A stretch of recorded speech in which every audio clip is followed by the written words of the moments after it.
Well, my talk was really about the Africa Rising story and what role technologists, I think, should play in that meme. And so it really was a summary of everything I've experienced since returning back to the continent about 5 years ago, and where I think we're heading, and the opportunities, particularly for software engineers in that story. Yeah, well, I think what people know about Africa has changed remarkably in just the 10 to 15 years. I was talking about The Economist sort of cover page that talked about Africa as a hopeless continent in just 2000.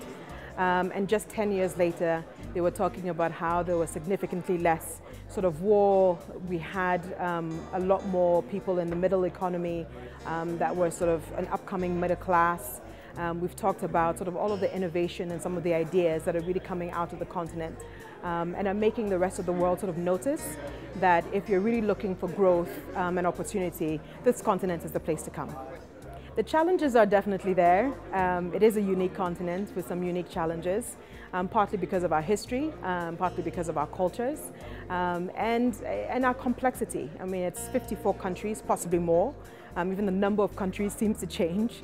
And so lots of different languages, lots of different communities, cultures, tribes. And so trying to understand all of that and build an application that works for every individual is definitely a challenge. We still have challenges with electricity, telecommunications, challenges with literacy and a common language. And so all of those things add to challenge to the complexity of building software for the continent.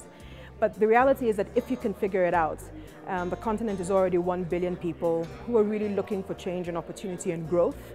And there's a lot to tap into that not a lot of people have really tapped into. So if you can figure out how to tap into that, you actually have huge potential, huge returns, and huge impact. I think that we need to see more software engineers on the continent because the people who are really going to be able to build the content that actually works are the people who are from the continent and who are actually building solutions that take into account all of this. So I'm really interested in seeing more software engineers on the continent.